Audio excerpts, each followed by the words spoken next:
नौजवान मोहम्मद बिन मुरसिल सऊदी अरब की शहर निजरान की रहने वाली थी। मामूली से तलखी के बायस उनके हाथ से उनकी एक कजिन का कत्ल हुआ। उनको जेल हो गई। जेल में कुछ अरसा गुजारने के बाद अदालत ने कसास में उनकी गर्दन उड़ाने का हुक्म सुना दिया। अलबत्त शरई तौर पर मकतूल की वरसाह के पास देत लेने या फिर सबील अल्लाह मुआफ करने का इख्तियार भी था। मोहम्मद मुरसिल की कबीली आल रिज़्क के बच्चों, बुजुर्गों और नौजवानों ने यह फैसला किया कि मकतूल की कबीला अल सनीज के सामने मुआफी की दरख्वास्त रखी जाए। वो चाहें तो देत लें, वो चाहें तो मुआफ करें। ये दरख्वास्त रखने का इतना मुनफरिद था, ये इतनी आजिजी और फरियाद लिए था कि पूरी अरब मीडिया का ये मौजूआ बन गया। मोहम्मद बिन मुरसिल की कबीले की छोटे बड़े बुजुर्ग बच्चे सब मकतूल की दरवाजे पर पहुंच गए। मकतूल की वरसाह को बुलाया गया। उनके सामने कबीले के सरदारों और शेखों ने जवानों और बच्चों अंदाज था जो ये ने अपनी अकालें चादरें लंबी जबी उतार कर मकतूल की वरसाह के कदमों में रखी। इज्जत और फख्र समझी जाने वाली चीजें और अशिया उतार कर मकतूल की चौखट में रख दिए। अपनी चादरों घटनों को बांधा कर जमीन पर लेट गई। अपनी सरों पर मटी डाला। शायरों ने मुआफी पर कसीदी पढ़ी। कातिल की नन्ही बच्ची ने से यो मुआफी की इस्तदा की कि जगर कट जाए। जो और जितनी चाहिए देत की पेशकश की गई। पूरा सऊदी अरब बोल पड़ा कि मुआफ किया जाना चाहिए। शरीयत ने देत और मुआफी का ऑप्शन भी तो रखा है, लेकिन मकतूल की वरसाह ने न तो मुआफ किया और न देत पर राजी हुई। 20 सितंबर को सऊदी अरेबिया की सरजमीन पे एक ऐसा अदलो इंसाफ का वाकया रोनुमा हुआ कि जिसे देख और सुनकर मेरे रोंगटे खड़े हो गए। ऐसा कत्ल का वाकया कि जिसमें मकतूल के वरसा भी रो रहे हैं, कत्ल करने वाले के वरसा भी रो रहे हैं, जो फांसी लग रहा है सजाए मौत की जिसको सजा है वो भी रो रहा है, पुलिस वाले रो रहे हैं, मीडिया वाले रो रहे हैं, इर्द गिर्द जितने लोग जमा है वो रो रहे हैं, पूरा मुल्क रो रहा है। लेकिन सजाए मौत की सजा मुकम्मल हुई।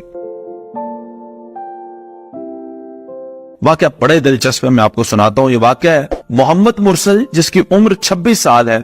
आले रिस्क इसका कबीला है, सऊदी अरेबिया से ताल्लुक है। किसी महफिल के अंदर मामूली मुठभेड़ में अपने ही कजन की जान चली जाती है। इसके हाथ से कत्ल हो जाता है मोहम्मद मुरसिल से। उसके बाद क्या होता है कि मोहम्मद मुरसिल गिरफ्तार हो जाते हैं और अदालत में उनको सजाए मौत सुना दी जाती है। शरई कानून के मुताबिक मकतूल के वरसा के पास 3 ऑप्शंस होते हैं। या तो वो दियत ले सकते हैं, माफ कर सकते हैं बिल्कुल ऐसे ही, और या फिर परस्यू कर सकते हैं सजाए मौत को। और इस दफा मकतूल के वरसा ने सजाए मौत को ही चुना, परस्यू किया। अब यहां पे एक वाकया ऐसा रूनुमा होता है जो अवाम को हैरान कर देता है। आले रिस्क कबीले के तमाम लोग, बच्चे, बूढ़े, बुजुर्ग, औरतें सब मिलकर उस कबीले में जाते हैं जिस कबीले का शख्स कत्ल होता है, और उस कबीले में जाके उन तमाम लोगों के सामने अकल कहते हैं उनकी जो होती हैं पगड़ियां, वो पगड़ियां उतार के चादरें और जुब्बे जो उन्होंने पहने होते हैं वो सब उस कबीले के लोगों के कदमों में रख देते हैं। उसके बाद ये लोग जमीन पर लेट जाते हैं, अपने सर पे मट्टी डालते हैं, अफसोस का इजहार करते हैं, माफी के कसीदे पढ़े जाते हैं। छोटे छोटे बच्चे, नन्हे बच्चे हाथ जोड़कर खड़े हो जाते हैं और माफी मांगते हैं।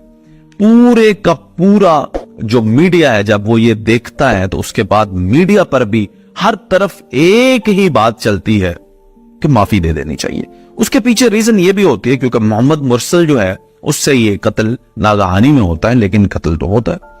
अब जब मीडिया पे ये चीज हाईलाइट होती है तो पूरे सऊदी अरेबिया की एक जुबान बन जाती है, और वो जुबान ये है कि माफ कर दिया जाए।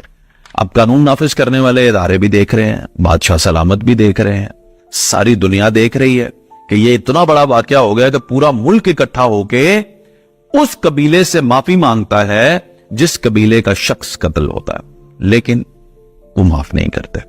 और फिर आखिर में वो दिन आ जाता है कि जिस दिन मोहम्मद मुरसिल को यानी सजाए मौत होनी थी।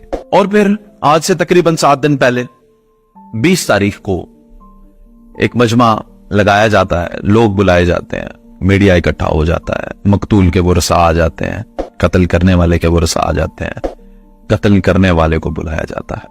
अब वो शख्स आ चुका है कि जिस शख्स के लिए कौम की माएं, बेटियां, बहनें, बच्चे, बुजुर्ग दिल से दुआ कर रहे थे। हर शख्स की यही दुआ थी कि इस शख्स को माफ कर दिया जाए। खुद पुलिस वाले ये चाहते थे इस शख्स को माफ कर दिया जाए, मीडिया वाले ये चाहते थे इस शख्स को माफ कर दिया जाए, मकतूल के वरसा लेकिन चाहते थे कि इसको सजाए मौत दी जाए। अब उस प्रोसेस को शुरू किया जाता है। जैसे ही वो प्रोसेस शुरू होता है, जिसे हम सजाए मौत का प्रोसेस कहेंगे, तो उस वक्त मीडिया के लोग रोना शुरू करते हैं, पुलिस वाले रोना शुरू करते हैं, मजमा रोना शुरू करता है, हत्ता के मकतूल के वरसा भी रोना शुरू कर देते हैं, लेकिन सजाए मौत होती है। और इस तरह से दुनिया फानी से मोहम्मद मुरसल चले जाते हैं। अब बताने का मकसद, इस वाक़ये को पेश करने का मकसद यह है कि यह है अदल और इंसाफ का निजाम। चाहे बादशाह सलामत भी चाहते थे कि ये शख्स जो है इसको माफी मिल जाए, लेकिन कानून के दायरे के मुताबिक उसको जो सजा सुनाई गई वो सजा परस्यू की गई। बदकिस्मती से हमारे पाकिस्तान में ऐसा कोई कानून नहीं है कि जो गरीब को इंसाफ दे और फिर अमीर के साथ भी वही सलूक करे जो गरीब के साथ सलूक होता है। हमारे यहाँ इसमें कोई दो राय नहीं। गरीब के लिए कानून कुछ और है, अमीर के लिए कानून कुछ और है। ये आज के दौर में सन 2023 में अदल और इंसाफ की एक बहुत बड़ी मिसाल है सऊदी अरेबिया ने जो रकम की है। और इसीलिए वेस्ट